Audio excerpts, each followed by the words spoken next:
रुक जाइए।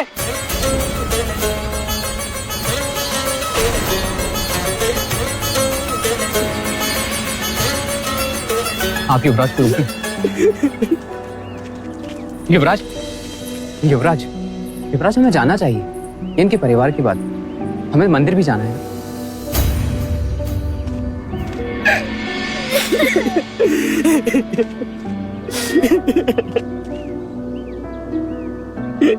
ये क्या कर रहे हो आप? एक गरीब मनुष्य कर भी क्या सकता है। मैं अपने अमृत पुत्र को नदी में बहा रहा हूँ। पर आपने तो इसे आरोग्य धाम भेजा था। भाग आया वहां से, हमसे दूर नहीं रह पाया। क्या पता आखिरी बार मिलने आया था। और मेरी विवशता देखिए युवराज, मैं अपने पुत्र का अग्निदाह करके उसे मोक्ष भी नहीं दिला सकता। इसे नदी में बहाना पड़ेगा। अग्निदाह क्यों नहीं दे सकते? मेरे पास ब्राह्मणों को देने के लिए धन नहीं है, और बिना दक्षिणा ब्राह्मण दाह संस्कार नहीं करेंगे और मंत्रोच्चार नहीं होगा। मेरे पुत्र को सद्गति नहीं मिलेगी और मोक्ष नहीं मिलेगा। मोक्ष? ना तुम जानते हो ना मैं, केवल ब्राह्मण जानते हैं, और वो भी वेदों की दृष्टि से, जिनमें मोक्ष की परिभाषा तो है पर प्रमाण नहीं। पर क्या तुम पूरे विश्वास के साथ कह सकते हो कि ब्राह्मणों के मंत्रोच्चार से तुम्हारे पुत्र को मोक्ष प्राप्त होगा, उसको सद्गति मिलेगी? क्षमा करें युवराज, हम लोग परंपराओं पर चलते हैं। परंपरा ही हमारी श्रद्धा है, और श्रद्धा के प्रश्न पर प्रमाण नहीं देखते। क्योंकि ऐसा करना वो भी एक परंपरा है। ये तो वही हाल है कि एक मनुष्य की आंखों वेदों की पट्टी बांध उसे श्रद्धा की जंजीरों से जकड़ दिया जाए और खाई में लटका दिया जाए, और उससे कहा जाए कि यदि तुम इन जंजीरों को तोड़ोगे तो खाई में गिरोगे, और यदि नहीं तोड़ी तो जीवित रहोगे पर लटके रहोगे। और जीवनांत वो मनुष्य श्रद्धा की जंजीरें थामे संसार की खाई में परंपराओं के नाम पर लटका रहता है। फिर भी मंत्रोच्चार से मोक्ष प्राप्त होता है, सद्गति मिलती है, और ऐसे मिथ्या वचन में तुम मानते हो तो सजाओ चिता। केवल तुम्हारी खुशी के लिए आज ब्राह्मण भी आएंगे और तुम्हारे पुत्र का अग्नि संस्कार भी होगा। चन्ना, युवराज,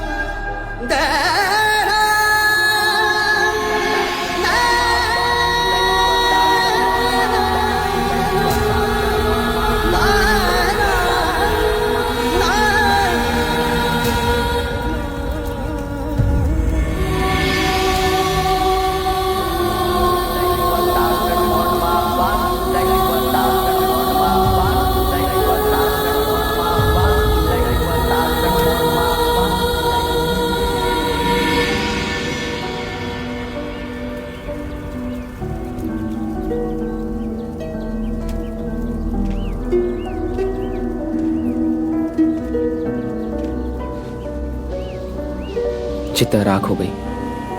दारुण के पिता भी अस्थियां विसर्जन को ले गए। कब तक बैठे रहेंगे आप यहाँ?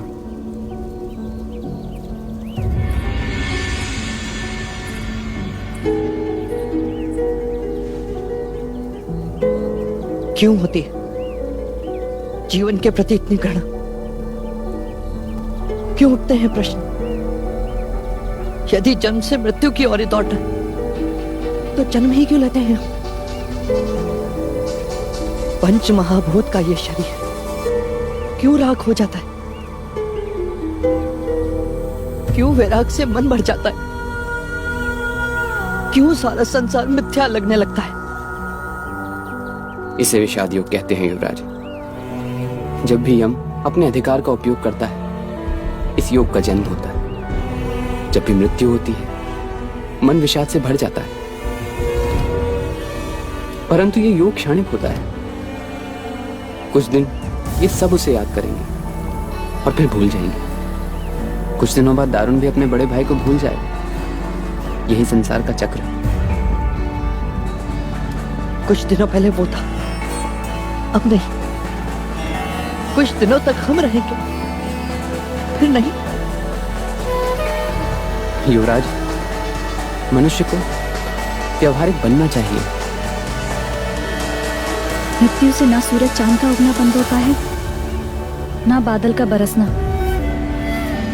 प्रकृति का नियम है, फूल खिलते हैं, मुरझाते हैं, फिर कोपलें फूटती हैं।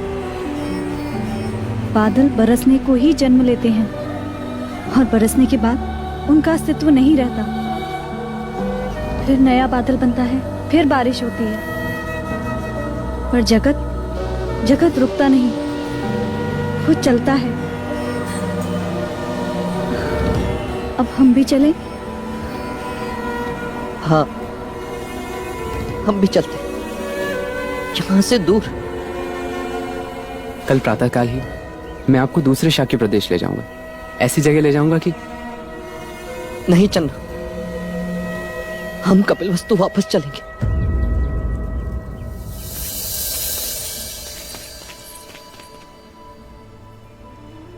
इसके सिवा सारे वस्त्र बांध दो।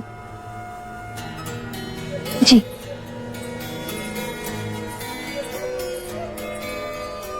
चंदा ने कहा है कल प्रातःकाल हम यहाँ से प्रस्थान करेंगे। आपको यहाँ से कुछ कपिलवस्तु ले जाना है? नहीं, मुझे यहाँ की कोई स्मृति नहीं चाहिए जिसे मैं अपने साथ ले जाऊं।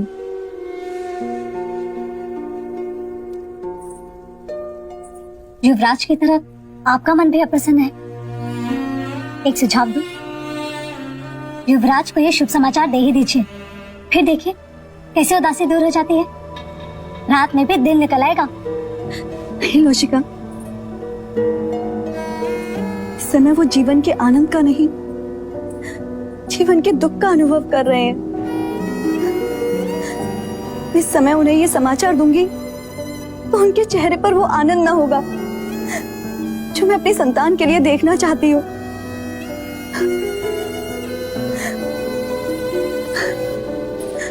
उन्हें ये समाचार मैं तब दूंगी जब वो प्रसन्न होंगे। मैं आपकी वेदना समझ सकती हूँ राजकुमारी, चाहते हुए भी आप ये समाचार उन्हें नहीं दे सकते। पर देखिएगा, कपिलवस्तु पहुंचते पहुंचते सब ठीक हो जाएगा। इस समय मुझे माँ प्रजापति की बहुत याद आ रही है। बस किसी भी तरह यहाँ से निर्विघ्न कपिलवस्तु पहुंच जाए लोशिका।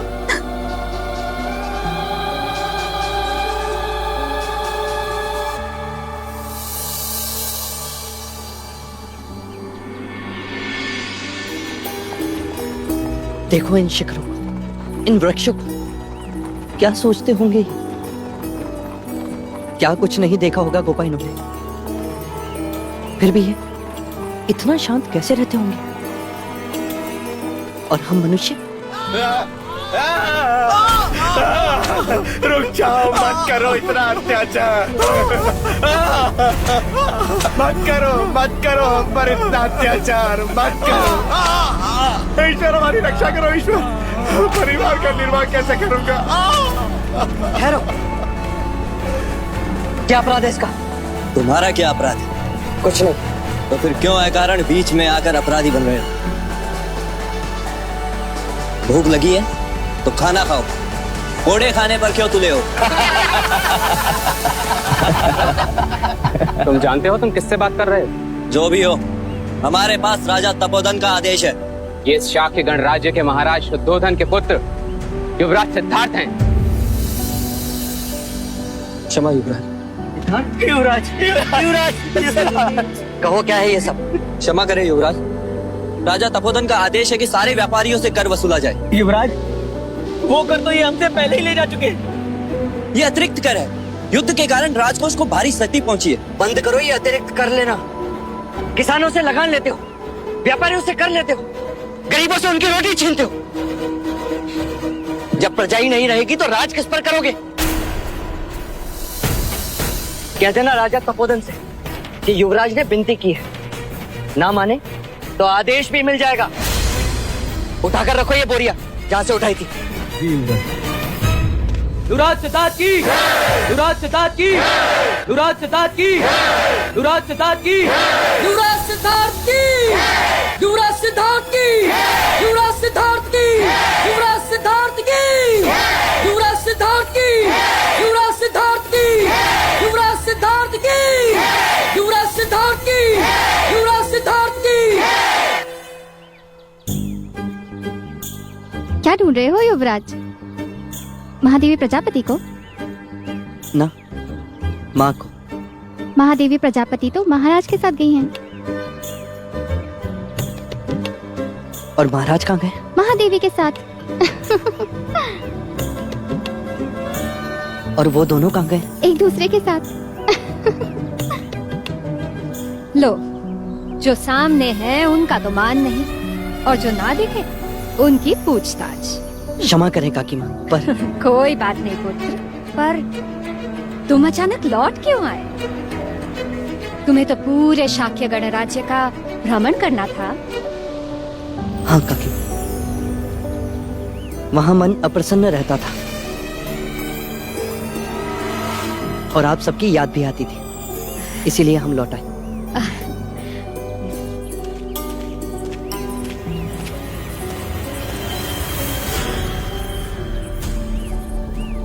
अभी तो बात टाल दी है, लेकिन अगर फिर से महाराज के बारे में पूछा तो क्या उत्तर देंगे?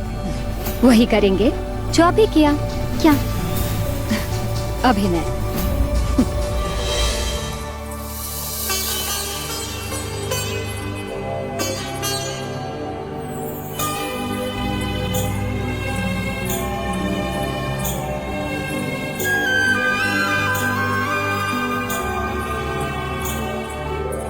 क्यों अकारण चक्कर लगाकर अपने पैर दुखा रही हो? पैर कहाँ, पेट दुख रहा है। किस कारण? ऐसा क्या खा लिया तुमने? एक बात। बात? कैसी बात? वही जो आपके पेट में है। इतनी बड़ी खुशी की बात आप अपने उधर में कैसे छुपा सकती हैं राजकुमारी? मेरा तो मन कर रहा है कि मैं थाली बजा बजा कर पूरा महल घुमाऊं, गगन ढोल बजाओ जिसे सारा नगर जान जाए, और महाराज और महादेवी जहाँ कहीं भी हो हवा पे सवार होकर आपके पास चले आए। बोलिए, बता दो। क्या बताना चाहती हो नौशिका?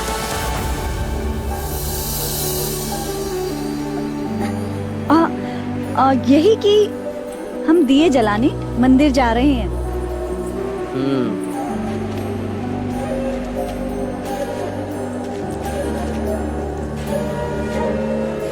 तीन दिए? ये किस लिए गोपा? पहला, हम यहाँ से सब सकुशल पहुँच जाएं, इसलिए। और दूसरा दीपक, हम वहाँ से सकुशल लौट आए, इसीलिए। और ये तीसरा दीपक?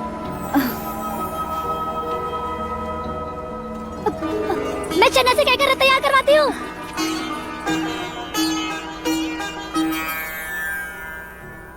तुमने बताया नहीं गोपा, ये तीसरा दीपक किस लिए?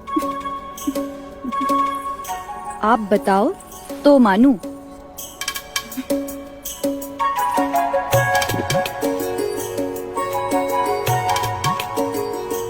आज कोई त्योहार है? नहीं। तो आज किसी का जन्मदिन होगा। मेरे लिए? नहीं। तुम्हारे लिए? मेरे मन की शांति के लिए? नहीं। तुम्हारी बाली खो गई थी जो तुम्हें मिल गई, इसीलिए? तो फिर किस लिए गोपा? ये दीपक स्वयं दीपक के लिए। स्वयं दीपक के लिए? हाँ, उस दीपक की जो पूरे राजमहल में सबकी आंखों में, सबके मन में उजाला ही उजाला कर देगा। क्या? किसकी बात कर रही हो गोपा? उसकी, जिस दीपक को सारा परिवार कुल दीपक कहेगा। क्या कहा गोपा तुमने? अर्थात जो मैं सोच रहा हूँ वो सत्य है गोपा? वो सत्य है? अर्थात एक छोटी बांसुरी बनवानी पड़ेगी, एक छोटा कटी बन लाना होगा। हाँ। खींचने वाला, उसके छोटे छोटे चरणों के पीछे दौड़ना पड़ेगा। जो महाराज की दाढ़ी खींचेगा और महाराज कुछ नहीं कर पाएंगे। जो माँ की गोद में सोएगा और माँ उसे लोरियां गाकर सुनाएगी। आहा गोपा गोपा गोपा गोपा, इस सृष्टि का आनंद सच कितना अवर्णनीय है। सच गोपा, जिसके केवल समाचार मन को उजाले से भर दिया, जब वो स्वयं आएगा तब क्या होगा गोपा? क्या हमारी आंखें उस उजाले को सह पाएंगी? सह पाएंगी? हाँ, वो स्वयं हमारी आंखों का तारा होगा आर्य। महाराजा और महारानी को जब ये खुशी की बात पता चलेगी तो क्या होगा गोपा? चलो हम ये खुशी की बात उनको बताते हैं। पर वो है कहाँ? वो तो पर मैं उन्हें ढूंढ लूंगा। कैसे? वो तो महाराज की आज्ञा थी, इसीलिए मैंने कुछ पूछा नहीं। लेकिन मैं जानता हूँ उनकी अनुपस्थिति का कारण मंजली काकी और मंजले काका को अवश्य पता होगा। मैं अभी पूछ कर आता हूँ और मैं कह देता हूँ सबसे पहले ये खुशी का समाचार हम माँ को सुनाएंगे। माँ बहुत खुश होगी, बहुत खुश होगी माँ।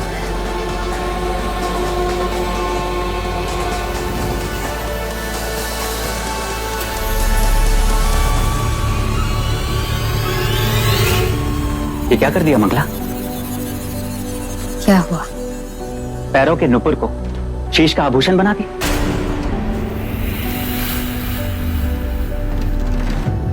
मन भटक रहा है, अर्थात मन में कुछ और तुम कर कुछ और रही हो। पर ये सोचने वाली बात तो है ही। सच, मन सिद्धार्थ के आगमन से विचलित है, चिंतित है। कब नहीं था? संन्यास की इच्छा रखने वाले घर परिवार से दूर भागते हैं, भीड़ भाड़ से दूर एकांतवास में रहना पसंद करते हैं। परंतु ये सिद्धार्थ है कि घर वापस आ गया और वापस आकर कहता है, आप कैसी हैं काकी माँ? आप लोगों की बहुत याद आ रही थी। याद आ रही थी। अब तो जब जब उसके मुंह से काकी माँ सुनती हूँ, ऐसा लगता है कि जैसे स्वयं दुर्भाग्य बोल रहा हो। काकी माँ,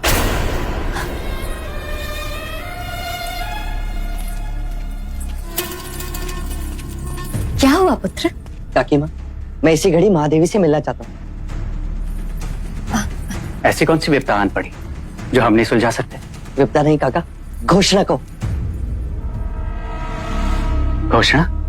हाँ, समाचार खुशी का है, पर मैं चाहता हूँ कि सबसे पहले ये समाचार माँ सुन। बताइए ना, माँ कहाँ है?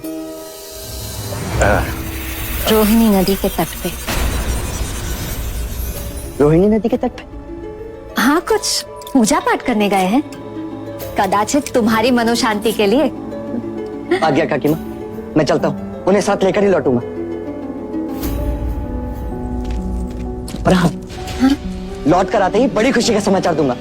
अवश्य। ये क्या कर दिया मंगला? महाराज ने किसी को बताने से मना किया था। ऐसा कौन सा अपराध कर दिया मैंने आर्य? उनके पुत्र को ही तो बताया, और किसी को तो नहीं। पर उन्होंने ये बात सिद्धार्थ से कई वर्षों से छुपा कर रखी थी। आज सत्य को उजागर हो जाने दो आर्य। माता पुत्र को दूर करने का यही तो एक मार्ग था। युवराज को पता चल जाए कि उसको जन्म देने वाली माँ प्रजापति नहीं, कोई और है। उससे क्या उपलब्ध होगा? आप नहीं समझेंगे आर्य। आंखें बड़ी करके सोचिए। अटूट संबंध को तोड़ने की यही एक युक्ति है, संदेह। मैंने तो रोहिणी नदी में कंकड़ डाल दिया है। अब देखिएगा, तरंगे दूर तक जाएंगी। कभी कभी मंगला कमाल कर जाती है ना आर्य? नमो नमः वासुदैवताकं नमो नमः मातृपितृभ्यो नमो नमः सर्वेभ्यो देवेभ्यो सर्वेभ्यो ब्राह्मणभ्यो नमो नमः।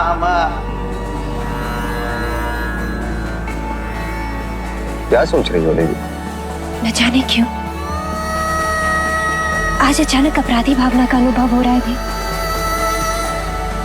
ऐसा क्यों? माँ का तर्पण, श्राप, पुत्र का अधिकार होता है, और हमने सिद्धार्थ से ये अधिकार छीन लिया। सत्य है, परंतु पुत्र का यथार्थ सोचना क्या माता पिता का कर्तव्य नहीं? ऐसा सोचो देवी कि हमने उसके अधिकार नहीं छीने, हमने हमारा कर्तव्य किया। न जाने कौन सा दुख उसे वैराग्य के पगडंडी पर ले जाए, इसलिए हमने उसे हर दुख से परे रखा। हम अपराधी नहीं। हर क्षण यही भय लगा रहता, किसी दिन उसने जान लिया तो क्या होगा? क्या वो ये दुख सह पाएगा? क्या सत्य जानकर वो हमें क्षमा कर पाएगा? दे माँ, माँ, माँ। सिद्धार्थ, सिद्धार्थ लौटा है। सिद्धार्थ, देव, देव, सिद्धार्थ यहाँ आ रहा है।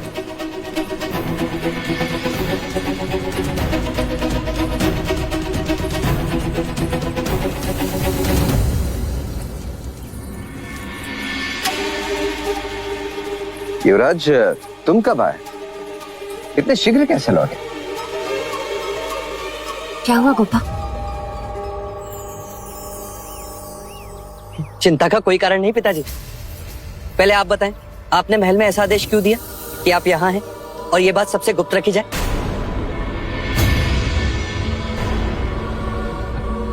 इसलिए कि राजनीति हमारा पीछा न करे, अन्यथा महामंत्री उदयन राजनीतिक समस्या लेके हमारा पीछा छोड़ते ही नहीं। पर ये गुप्त पूजा है किस लिए माँ? युवराज, ये पूजा पारिवारिक शांति हेतु है। तो परिवार के साथ क्यों नहीं?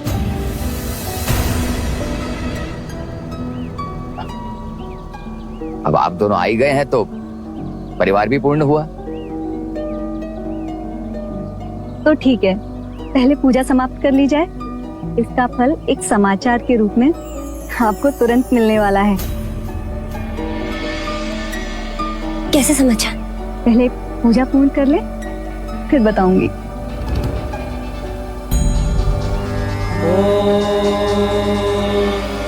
श्राद्धरम्भे गयां ध्यात्वा ध्यात्वा देवं गदाधरां स्वपितॄन् मनसा ध्यात्वा ततः श्राद्धं समाचरेत्। इदं पिण्डं ते मया दीयते तौ प्रतिष्ठताम्। पिण्डदानेन पिण्डस्वरूपी जनार्दन वासुदेवः प्रियतां नमः। युवराज, अब इस पिंड को नदी में बहा दें। पिंडदान? क्षमा करें कुलगुरु, ये श्लोक, ये पिंडदान विधि, ये तो तर्पण पूजा है।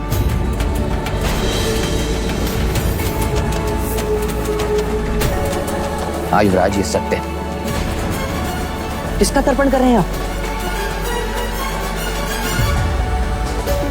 दान के लिए ये चूड़ी, ये कपड़े, ये सिंदूर, किसका तर्पण हो रहा है यहाँ?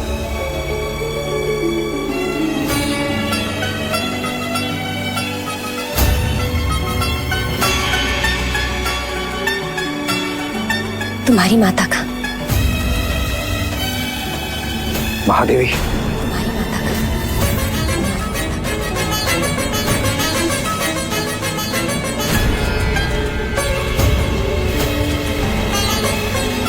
ये क्या अशुभ बोल रही है माँ?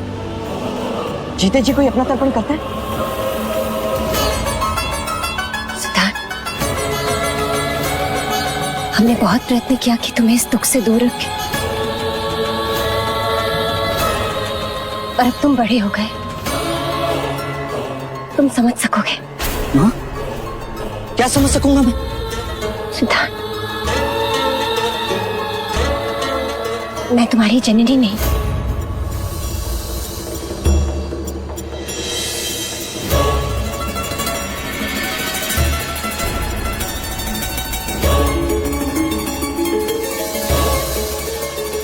तुम्हारी जन्मदात्री,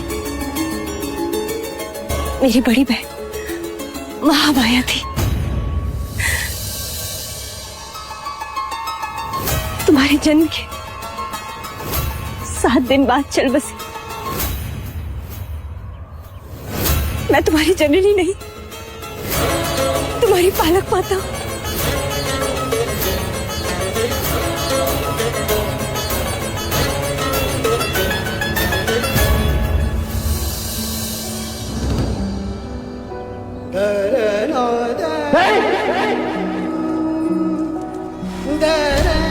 संभालो सर को। अरे अरे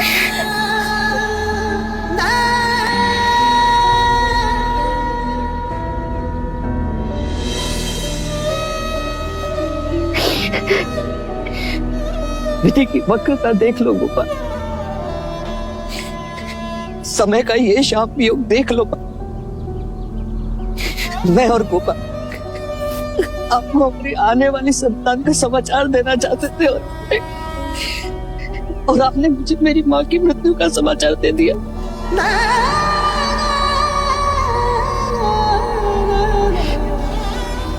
मनुष्य कितना असहाय और काल कितना बलवान।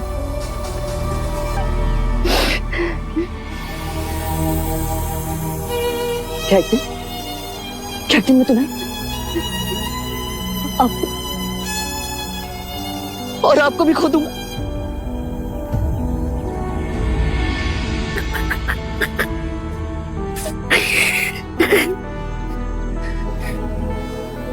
मैं भी कहीं खो जाऊंगा।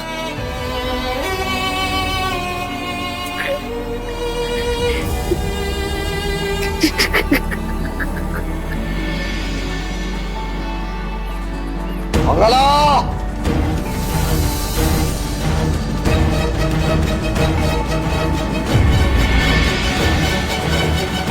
अच्छा ये बताइए तो सही कि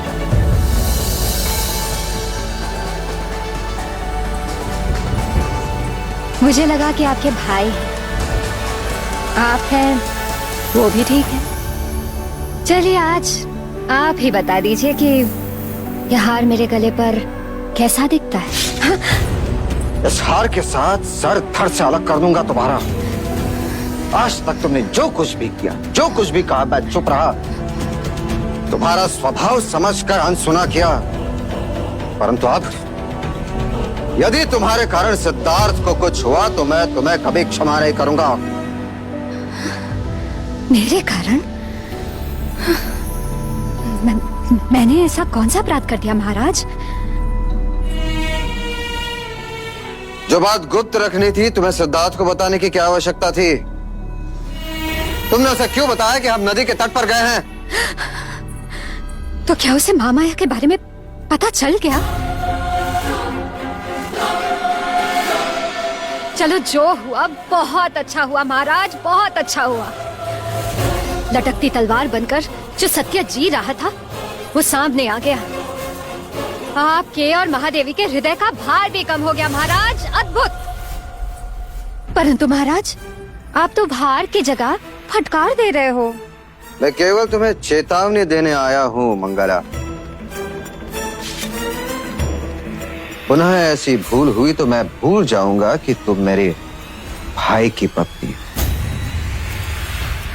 पर मुझे सदैव स्मरण रहेगा महाराज कि मैं आपके भाई की पत्नी हूं, आपकी नहीं।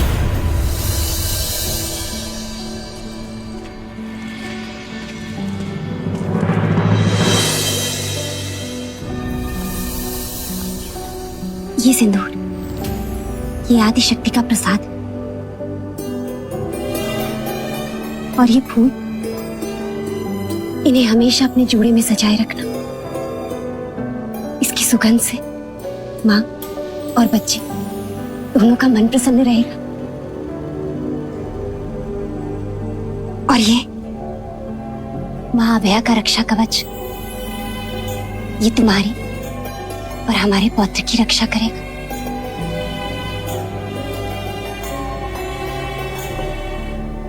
और ये गहने, इन गहनों की क्या आवश्यकता है माँ? क्यों नहीं, तुमने कपिलवस्तु के भविष्य के शुभ समाचार दिए हमारे पुत्र को अपने प्रेम से बांधकर वैराग्य की ओर जाने से रोका। ये गहने बधाई के।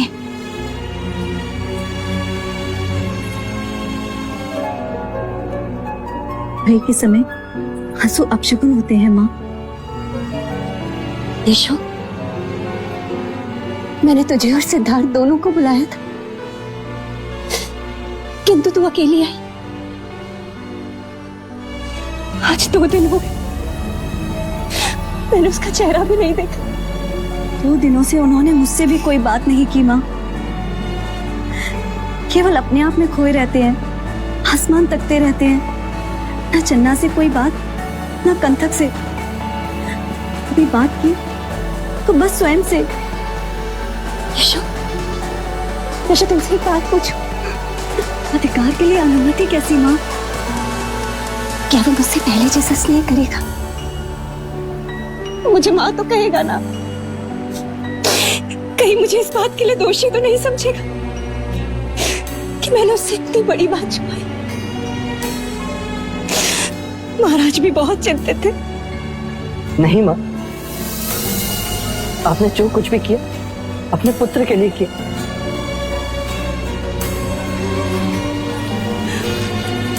सिद्धार्थ,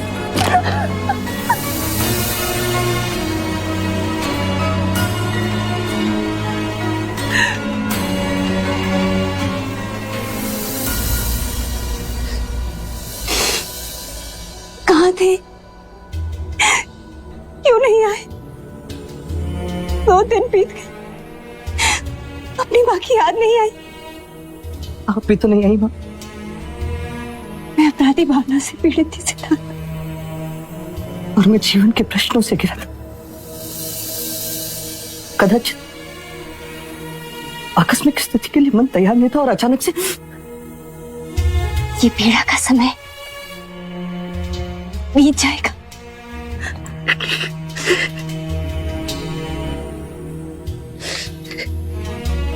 आपसे कुछ कहना चाहता हूँ माँ।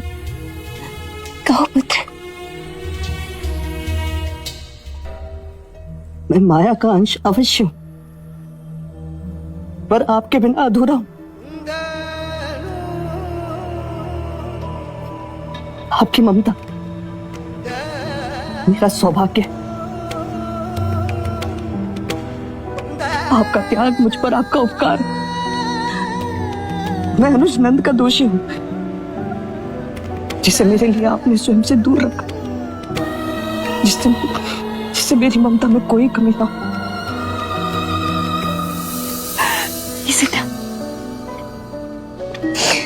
कोई माता पिता अपने पुत्र पर उपकार नहीं करते,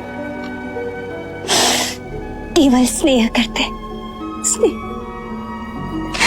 मैंने आज यशोधरा के साथ तुम्हें इसलिए बुलाया था क्योंकि यशो के साथ साथ मैं तुम्हें भी कुछ देना चाहती थी। आओ मेरे साथ, आओ।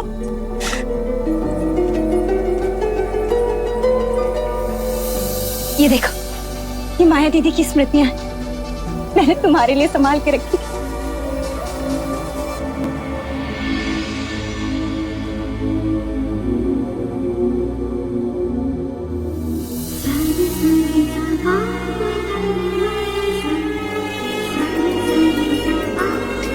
माया दीदी बहुत सुंदर थे, कल्पना से भी अधिक सुंदर। हमेशा तुम्हारे सपनों में खोई रहती थी।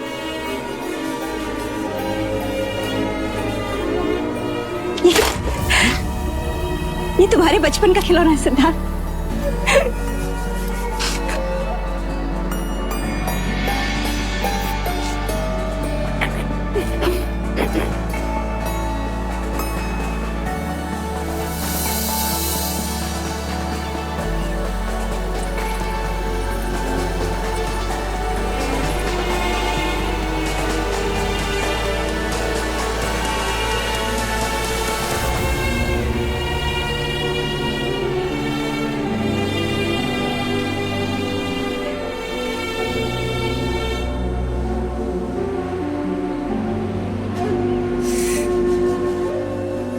अपने पुत्र को देखकर माया दीदी बहुत खुश होंगी। आज उनकी आत्मा को शांति मिली होगी।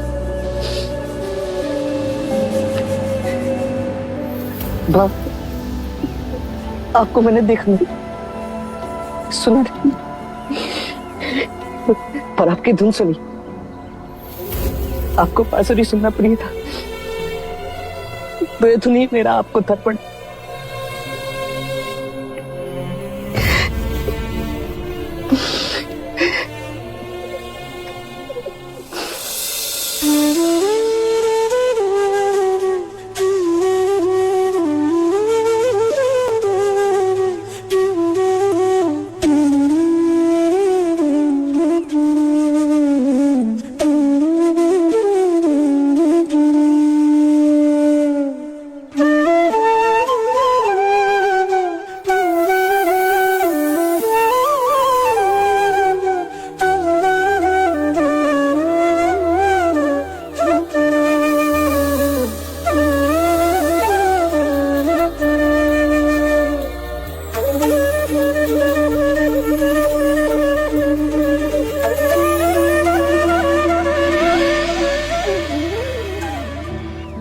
सत्य कथा,